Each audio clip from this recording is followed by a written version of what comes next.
Hello, everyone, and welcome to Goodnight Reading. So, in this video series, I'm going to be reading some not copyrighted books, not copyrighted stories to you, and I'm going to be reading things. I'm going to be reading these rough. Okay, so if I make any mistakes, I'm not going to restart again. I know there are a lot of professional audiobook readers and they take multiple takes to get that perfect reading. But I just want to let you know that there will be mistakes in these stories as I read them. And that's okay. I love to read. And the reason why I'm doing this is because I'm a teacher and I don't really have that much time to do a lot of editing as much as I would like to do. But I also want to read and share with everybody and share that joy with you. So I hope you really enjoy this series. Today I'm going to be reading the Japanese folktale, The Bamboo Cutter and the Moon Child, also known as Princess Kaguya. So let's get started. Are you ready? Long, long ago, there lived an old bamboo woodcutter. He was very poor and sad also, for no child had heaven sent to cheer his old age, and in his heart there was no hope of rest from work till he died and was laid in the quiet grave. Every morning he went forth into the woods and hills wherever the bamboo reared its little green plums against the sky. I think that should have been plumes. See what I mean? Little green plumes against the sky. When he had made his choice, he would cut down these feathers of the forest and splitting them lengthwise, or cutting them into joints, would carry the bamboo wood home and make it into various articles for the household, and he and his old wife gained a small livelihood by selling them. One morning, as usual, he had gone out to his work, and having found a nice clump of bamboos, had set to work to cut some of them down. Suddenly, the green grove of bamboos was flooded with a bright, soft light, as if the full moon had risen over the spot.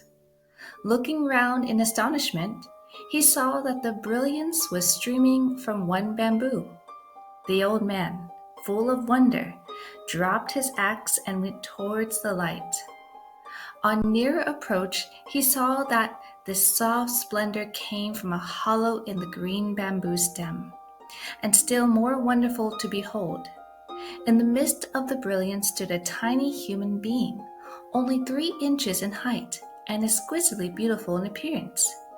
You must be sent to be my child, for I find you here among the bamboos where lies my daily work, said the old man. And taking the little creature in his hand, he took it home to his wife to bring up. The tiny girl was so exceedingly beautiful and so small that the old woman put her into a basket to safeguard her from the least possibility of being hurt in any way. The old couple were now very happy, for it had been a lifelong regret that they had no children of their own, and with joy they now expended all the love of their old age on the little child who had come to them in so marvelous a manner.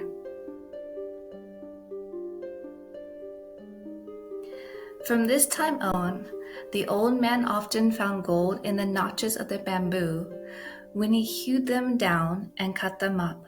Not only gold, but precious stones also, so that by degrees he became rich. He built himself a fine house, and was no longer known as the poor bamboo woodcutter, but as a wealthy man.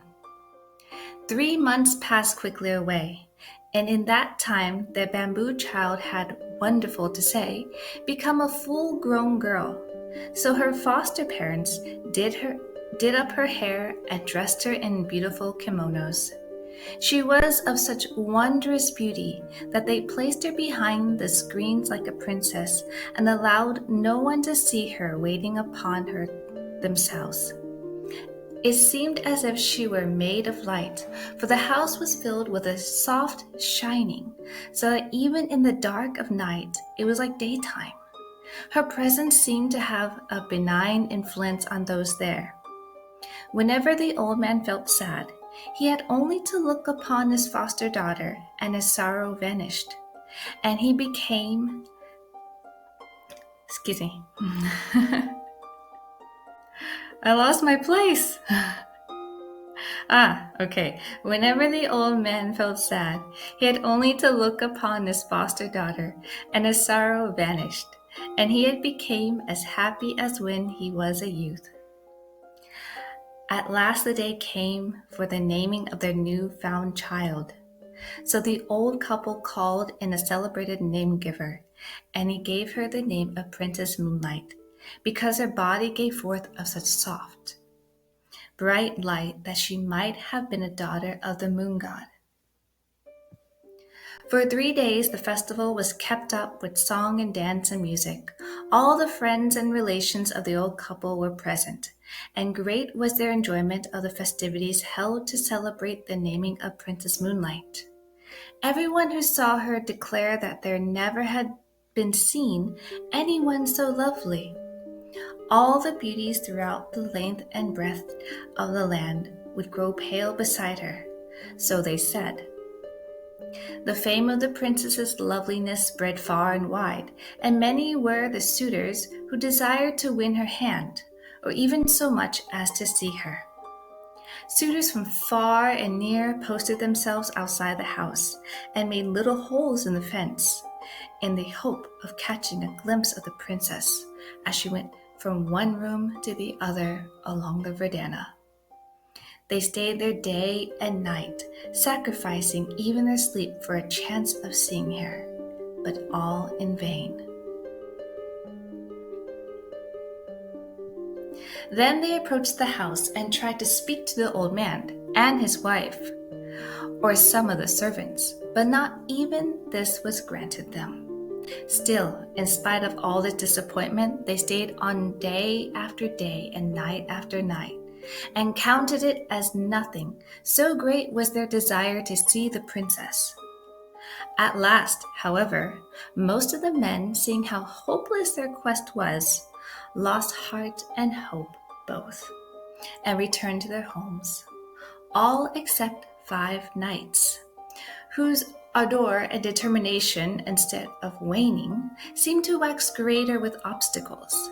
These 5 men even went without their meals and took snatches of whatever they could get brought to them, so that they might always stand outside the dwelling.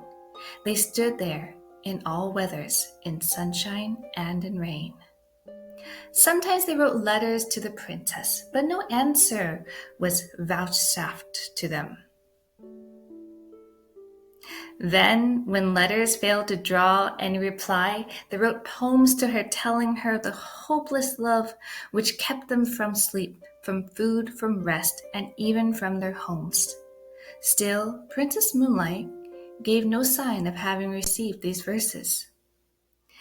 In the hopeless state the winter passed. The snow and frost and the cold winds gradually gave place to the gentle warmth of spring. Then the summer came, and the sun burned white and scorching in the heavens above and on the earth beneath, and still these faithful knights kept watch and waited. At the end of these long months, they called out to the old bamboo cutter and entreated him to have some mercy upon them and to show them the princess. But he answered only that, as he was not her real father, he could not insist on her obeying him against her wishes.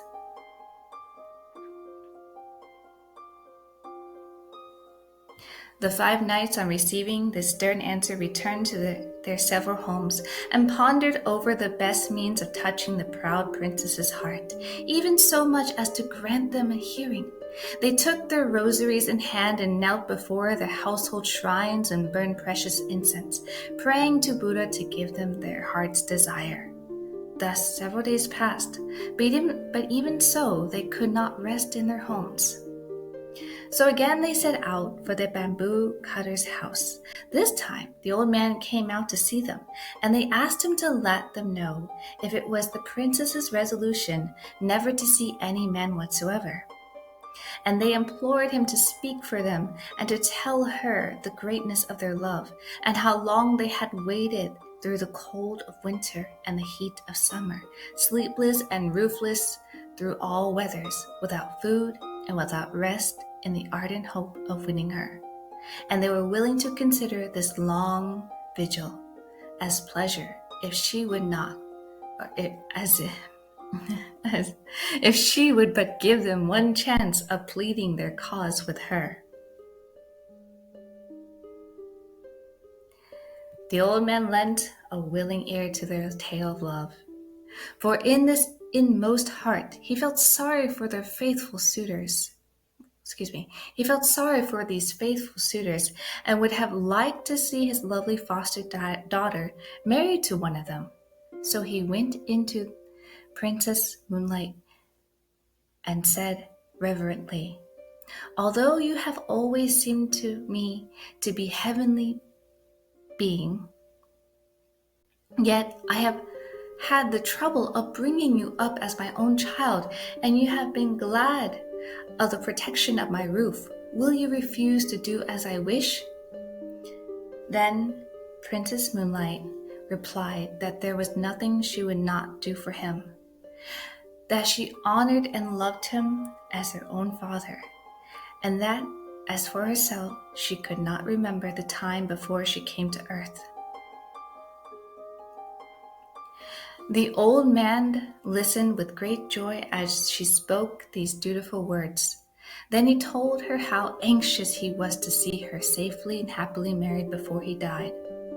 "I am an old man, over 17 years of age, and my end may come any time now. It is necessary and right that you should see these 5 suitors and choose one of them." "Oh, why," said the princess in distress, "must I do this? I have no wish to marry now."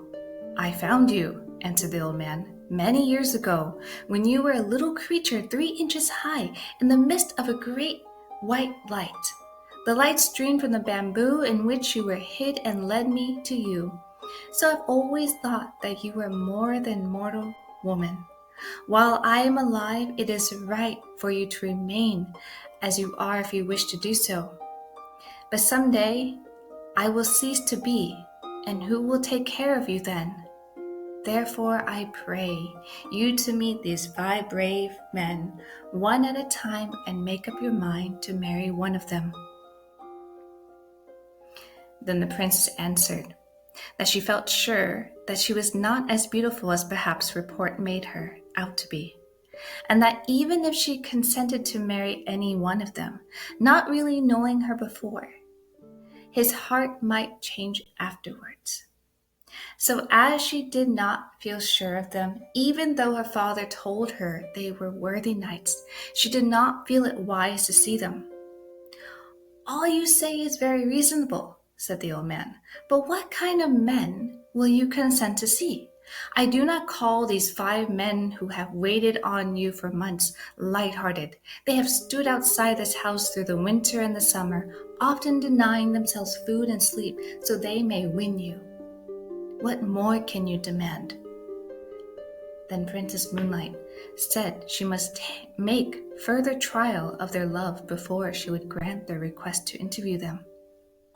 The 5 warriors were to prove their love by each bringing her from distant countries something that she desired to possess. That same evening, the suitors arrived and began to play their flutes in turn and to sing their self-composed songs telling of the great and tireless love. The bamboo cutter went out to them and offered them his sympathy for all they had endured and all the patience they had shown in their desires to win his foster daughter. Then he gave them her message, that she would consent to marry whosoever was successful in bringing her what she wanted. This was to test them. The 5 all accepted the trial, and thought it an excellent plan, for it would prevent jealousy between them. Princess Moonlight then sent word to the first knight that she requested him to bring her the stone bowl which had belonged to Buddha in India. The second knight was asked to go to the mountain of Hora, said to be situated in the eastern sea, and to bring her a branch of the wonderful tree that grew on its summit. The roots of this tree were silver, the trunk of gold, and the branches bore as fruit white jewels. The third knight was told to go to China and search for the fire rat and to bring her its skin. The fourth knight was told to search for the dragon that carried on his head the stone radiating 5 colors and to bring the stone to her. The fifth knight was to find the swallow that carried a shell in his stomach and to bring the shell to her. The old man thought these very hard tasks and hesitated to carry the messages, but the princess would make no other conditions. So her commands were issued word for word to the 5 men who, when they heard what was required of them, were all disheartened and disgusted at what seemed to them the impossibility of the task given them, and returned to their homes in despair. But after a time, when they thought of the princess, the love of their hearts revived for her, and they resolved to make an attempt to get what she desired of them. The first knight sent word to the princess that he was starting out that day on the quest of Buddha's bowl, and he hoped soon to bring it to her. But he had not the courage to go all the way to India, for in those days traveling was very difficult and full of danger. So he went to one of the temples in Kyoto and took a stone bowl from the altar there, paying the priest a large sum of money for it. He then wrapped it in a cloth of gold and, waiting quietly for 3 years, returned and carried it to the old man. Princess Moonlight wondered that the knight should have returned so soon. She took the bowl from its gold wrapping, expecting it to make the room full of light, but it did not shine at all. So she knew that it was a sham thing and not the true bowl of Buddha. She returned it at once and refused to see him. The knight threw the bowl away and returned to his home in despair. He gave up now all hopes for ever winning the princess. So, do you want to hear more? Then check out the next video.